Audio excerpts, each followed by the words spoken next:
Hello, everyone. Welcome to another episode of the Triple W.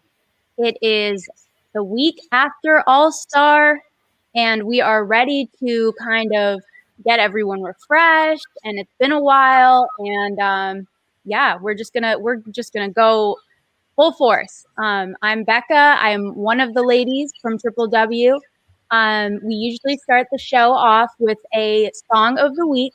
And I will start off. I'm going to choose Meg the Stallion with Girls in the Hood because that is an amazing cardio song and I cannot stop listening to it. Also, shout out to Megan for winning those Grammys along with Miss Beyonce. I don't think the Grammys could have gone better.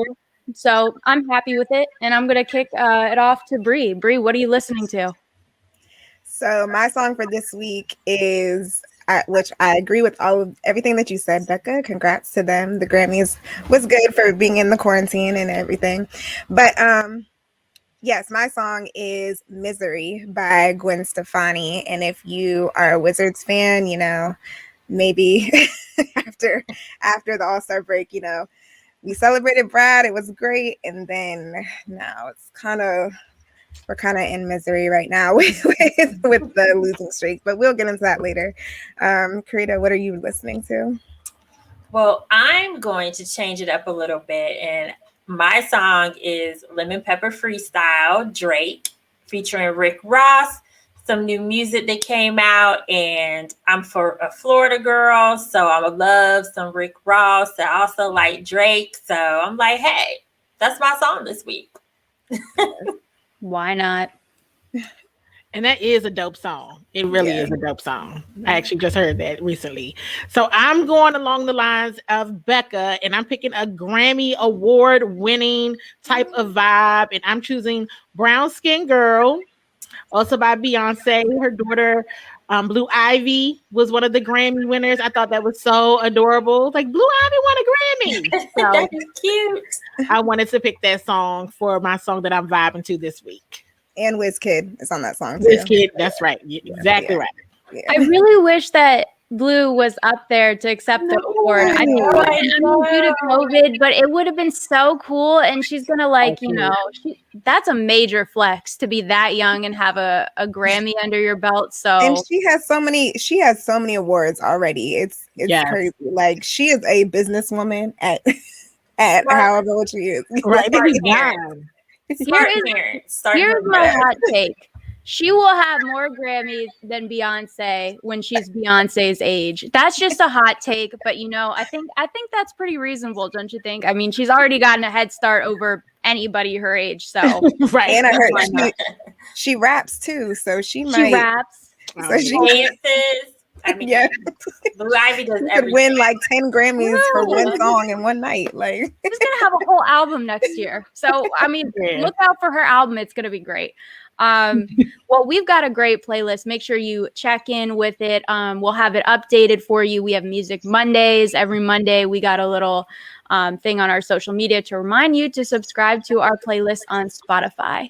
Now, that being said, now that we've got the fun stuff out of the way, as Bree said, we have to transfer to the misery part of our show, which unfortunately this week is the Wizards talk. So, Bree, what do you got for us this week?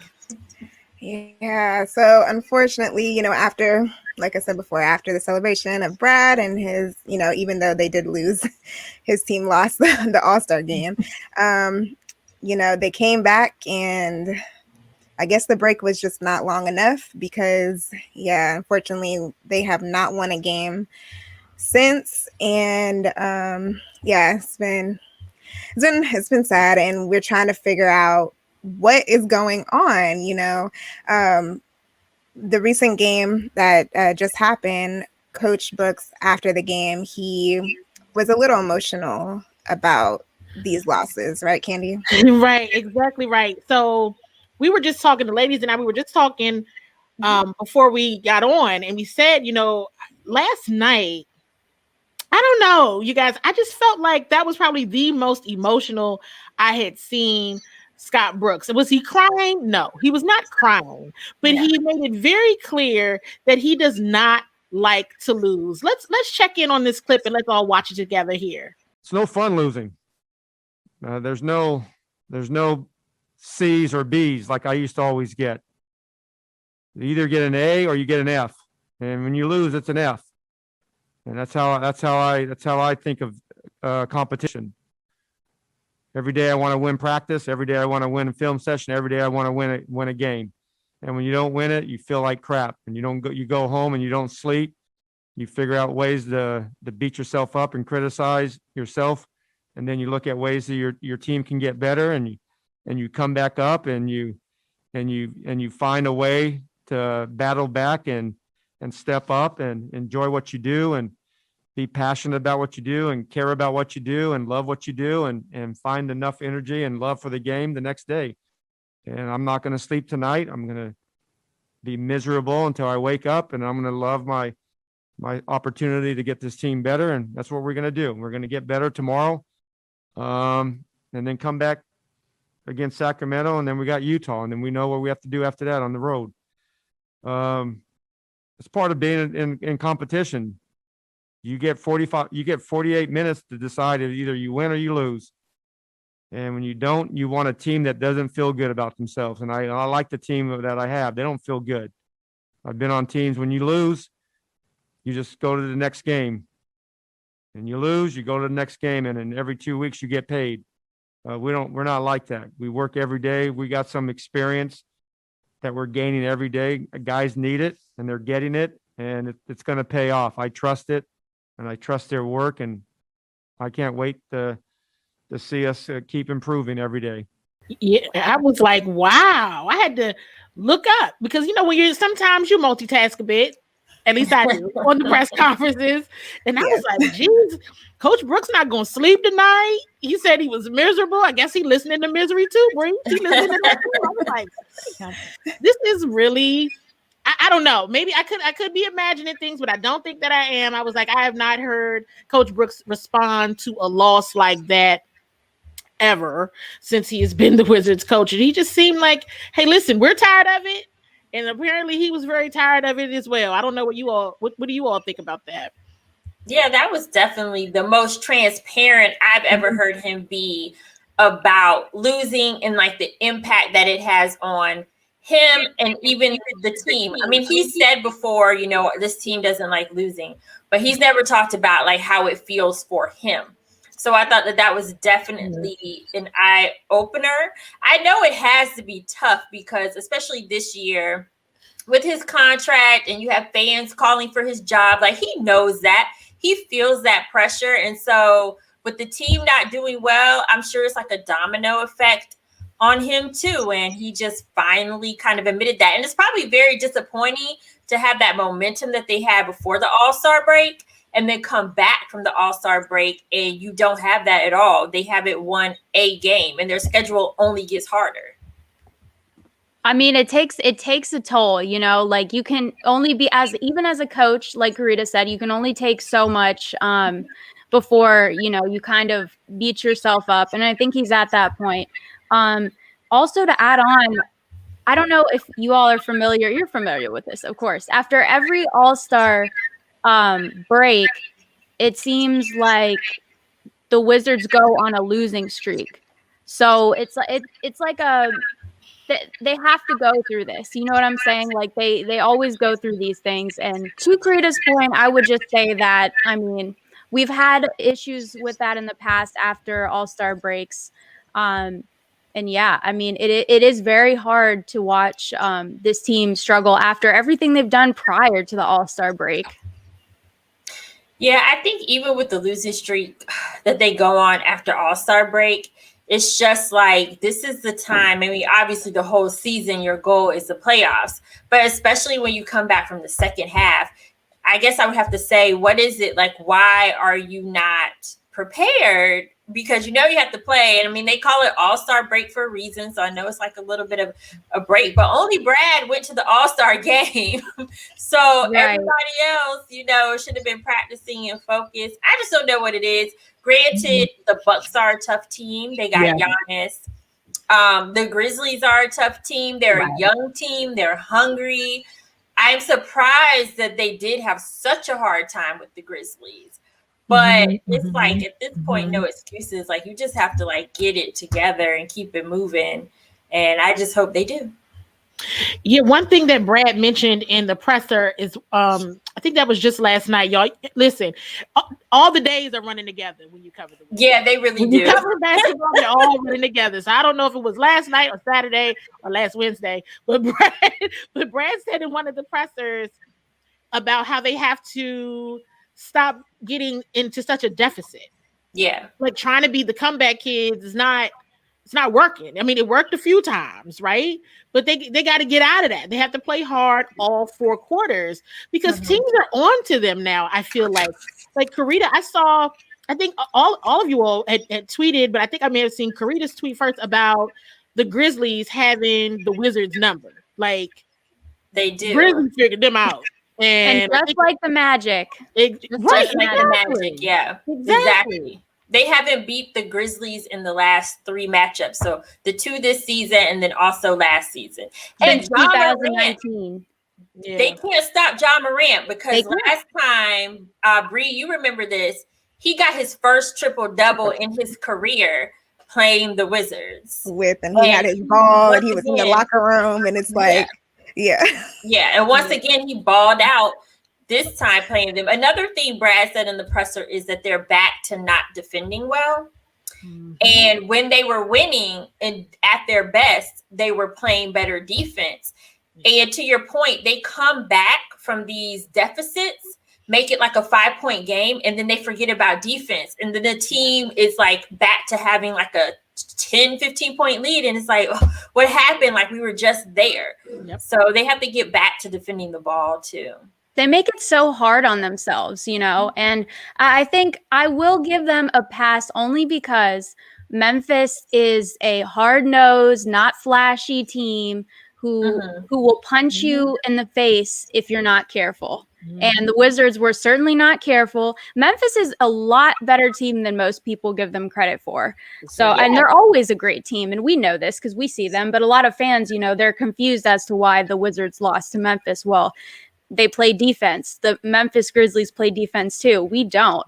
So, and then the Bucks, I mean, we had some injuries with Brad out resting and Bertans out resting one game. And then the next game, they just didn't play defense like Carita had mentioned. So, I mean, that's the only, I expected these losses kind of, but not as bad, if that makes sense.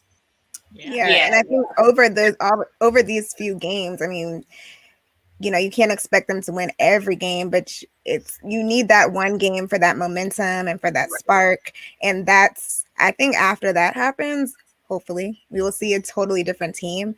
But until then, it's just going to, everything that you guys just said, we can't rely on, oh, don't worry, we'll just come back. Oh, we'll just, you shouldn't want to be in that situation. You should want to not breeze through it because we know how that happens too. When it's like you get too comfortable and then the other team comes back, but just holding that lead and keeping it. So the end of the game. So Scott Brooks, I hope that he shows his emotions more. Hopefully this really translated to the team because it does start with him. He's the head of the team and he's the one that people are going to look to when they're winning and they're the ones that people are going to blame when they're losing. So anyway, so we'll move on from that and hopefully next episode we will be talking about a win and not any more losses. So of course that's the on-court drama that's happening, but there was a little off-court drama that happened in the game over the weekend. And Justin Kutcher, who is one of the announcers for the Wizards, this is his second season. Sorry, I don't second. Yes, this is his second season with us, and I've seen him around the locker room around the media room when we were back at the arena, but I've never really talked to him. But he seems like, a nice little humble guy. And but he is very opinionated, which is part of his job, right? To be that way. And so as we saw in one of the games, he did give his opinion on Ben Simmons. And in case you missed it, here is what he said. Man, I feel like this was the year that he deserved it. Yeah, I mean, I've said it before, and I know I'll take flack for it. I think Ben Simmons is one of, if not the most overrated players in the NBA. And he's gotten so much love and attention that people aren't paying attention to what Tobias Harris is actually doing on the floor. You know, I like Ben Simmons. I think one of his underrated skills is being able to defend. No doubt. I mean, he's an all NBA defender. Yeah, absolutely. Okay, listen. So the part that people, the only thing is that people only played really the part when he was just like, he's overrated, but they didn't play like the full clip. So I just wanted to play it a little further to like kind of hear more of what he had to say. But go ahead, Becca. What were you going to say? I was going to say the exact same thing, Bree. I think he was using that little sentence, Ben Simmons is overrated, in order to kind of shed light on how underrated Tobias Harris is. But you don't have to knock one player to give credit to another player. And honestly, I'm going to keep it real with you guys here. You know, I've heard that broadcast sometimes say some questionable things, but that one was pretty questionable. Unfortunately, somehow it caught fire on the internet, and had it not, had people not been listening, you know, maybe it wouldn't have been an issue, because, you know, I've heard some questionable things, but when you're talking about a player such as Ben Simmons with such caliber, you can't be saying those things on the broadcast. But, you know, an opinion is an opinion. So I respect it, but I personally wouldn't say that. I wouldn't put it that way. I don't think. I was going to say, I don't think that you can call Ben Simmons overrated. I mean, he's talented. I personally don't feel like I've heard so much about Ben Simmons at all to where I would even say he's overrated. I don't think people are talking about him like at that level to where I'd be like, oh, he's overrated. But I think he's talented, and you can't take that away from him regardless. So I definitely don't think it was the best idea to call him overrated. But like you said, an opinion is an opinion. You know, yeah. I mean, he's a potential defensive player of the year. So yeah. I don't think you can be in the conversations of a player of the year and be overrated. So, right. That's defense. Like, if they call Brad overrated, he would completely disagree. You know, so that's the same thing. It's like calling Brad overrated. But anybody who plays defense, in my opinion, is not overrated. So at this league. So I don't know where that came from. So I don't know. We don't know, Justin. We don't know, Justin. We're not sure. Yeah, and he later went on Twitter and he, you know, doubled down on his remarks, saying, "Yep, I said that Ben Simmons is one of the most overrated players in the NBA, and I stand by it. I didn't say he was bad, just not as good as everyone makes him out to be. I could think Great of so many defender. other. Wait, it's not over yet. Wait. Oh, sorry, I'm ready to go off. It's a long tweet. Okay. He used all 240 characters. Yes. All of them. Great defender, potentially defensive player of the year, but I think he's made all league / all-star teams based on hype and good night." Okay, good night to you too, Justin. Listen, I just think of so many other players who are actually overrated. Yes, Carita. Ben Simmons wouldn't be one of those to me. Nope.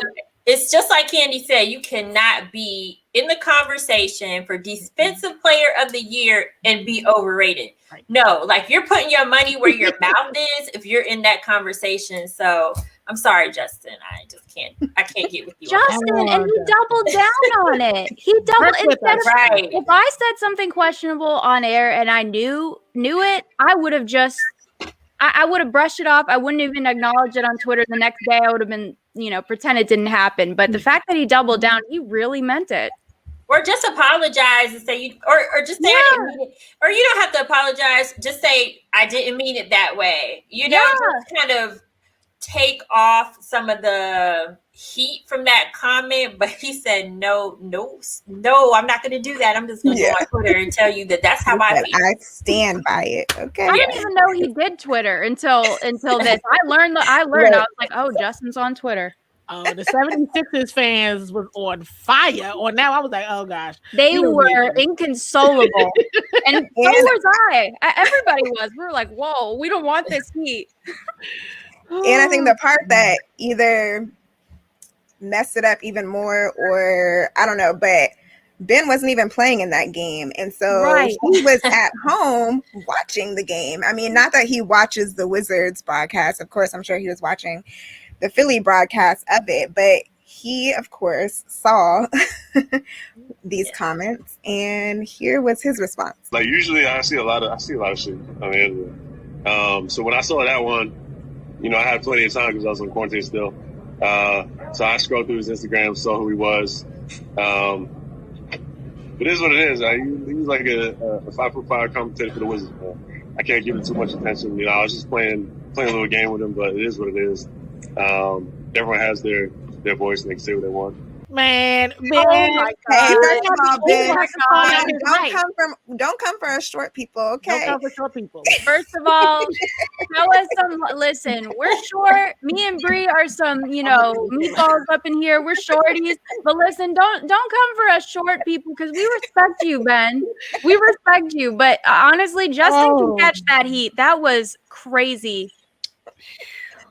Yes. Yeah, that was, I mean, it was funny. It was a lot going on. You know, I'm glad that they were both good sports about it. I don't think that Kutcher has said anything else since he told us good night in that tweet. So we will probably, you know, move on from this, but that was very entertaining. So yeah, so that's what's happening with the Wizards, and now we will move on to what else is going on in the NBA. Candy, what is going on in the NBA? And listen, I wasn't really sure, y'all. I was like, well, what is going on? After the All-Star break, it was like, okay, everybody's playing basketball. Everything is happening, but there's two big stories we think are big and wanted to just chat with you all about. One came out today, and LeBron James is now a part owner of the MLB's Boston Red Sox. How huge is this, ladies? Wow. Yes. Listen, LeBron already owned 2% of Liverpool, right? Who is the current English Premier League champion. So he was already dabbling in sports team ownership.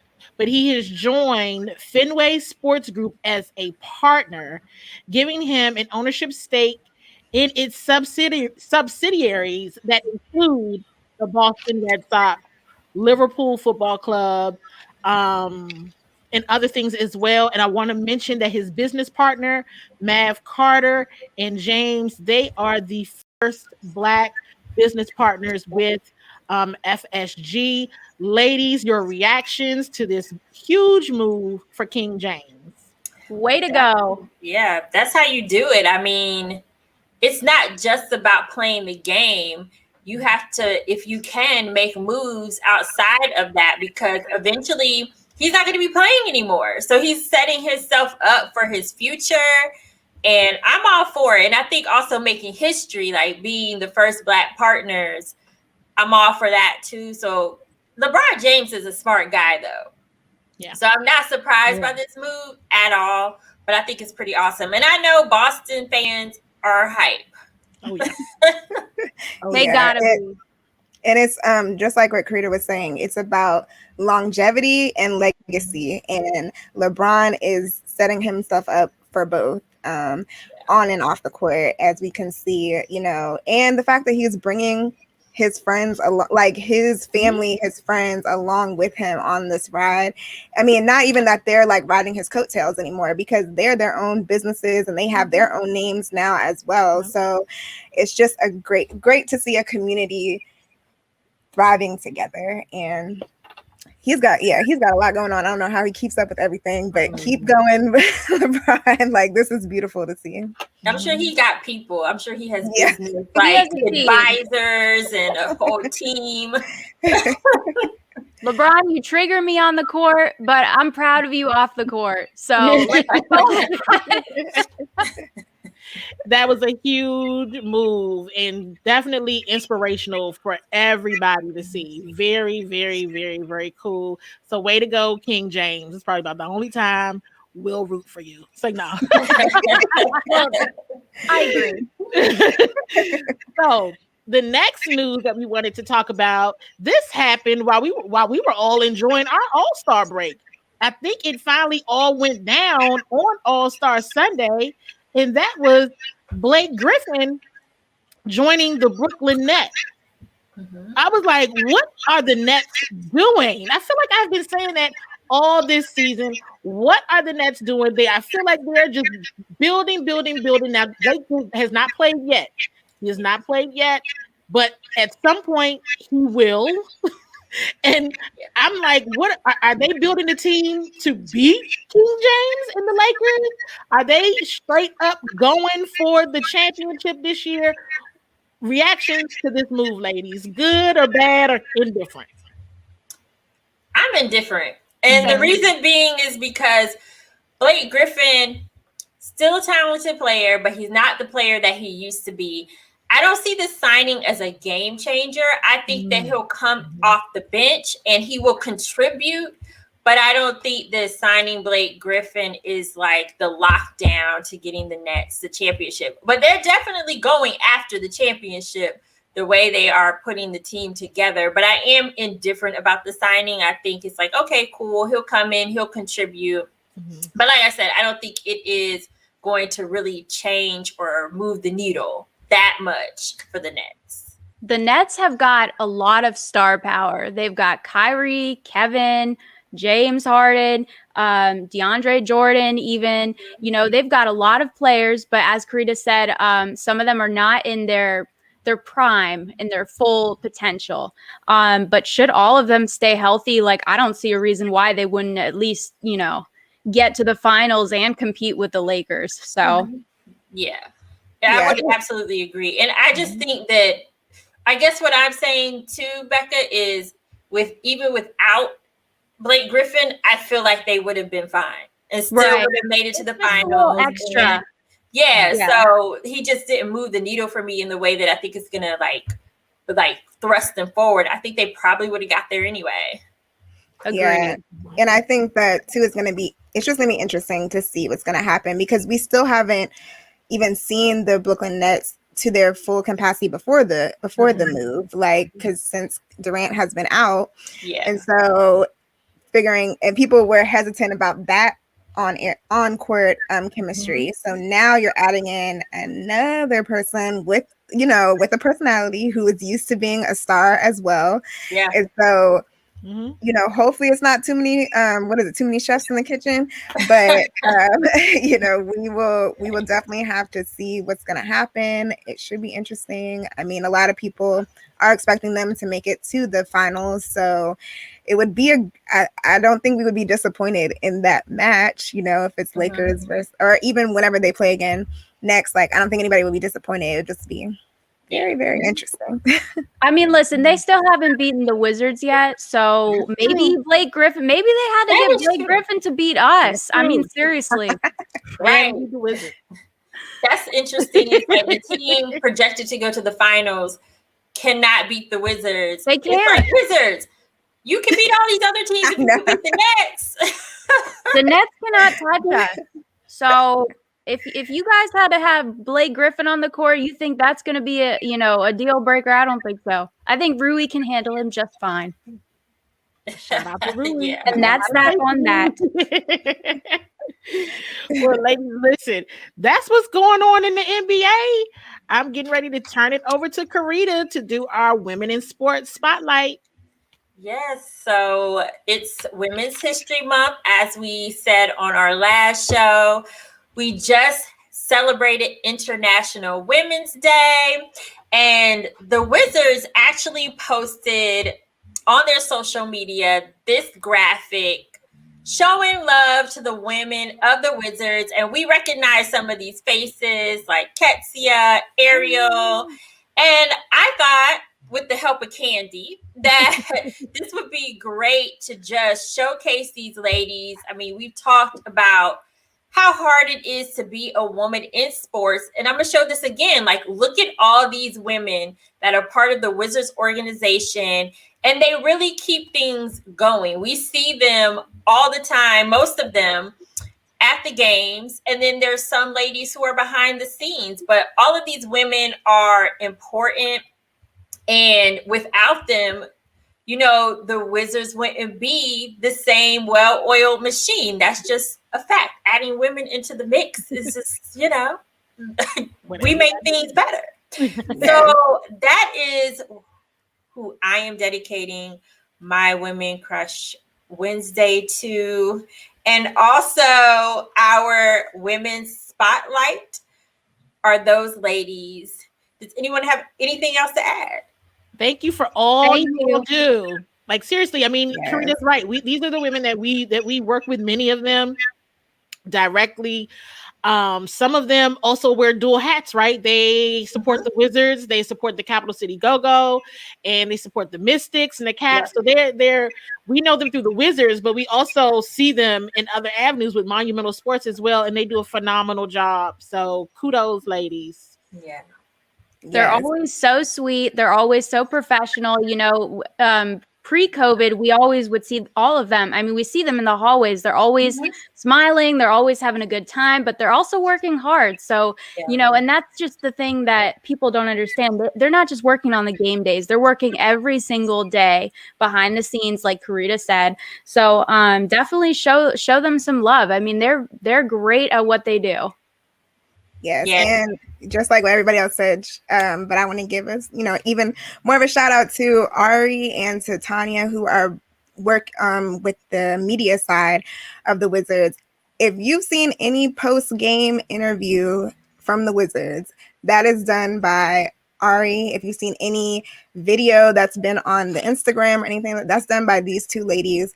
They are amazing. They're also balancing, of course, a lot of other stuff that they have to do. Like we said, they work for Mystics. They work with the Capital City Go-Go. Like, and it's with all the women on the staff. It's just great to see that. It's just great to see, like, when we're in the arena and just seeing them there, and again, seeing the respect from all the other players, from the other staff, and seeing them run it. It's great.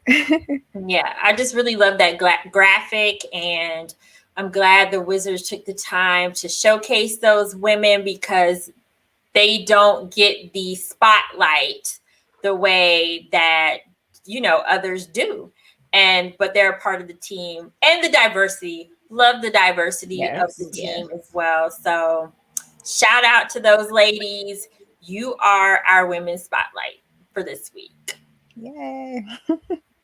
Well, you know what? It has been 35 minutes, not even 35 minutes, but we've breezed through this another episode, ladies. So great news. Hopefully we'll have even better news next week when the Wizards go on a win streak, you know, fingers crossed. We're all that.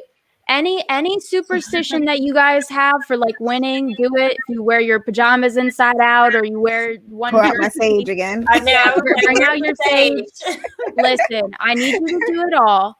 But in the meantime, you can follow us on Instagram, on Twitter, not on Facebook yet. You can follow all of us. Our handles are, I'm so backwards. Handles are on the end of our pictures. But for now, we're going to say bye, and we'll keep you posted. See you next time.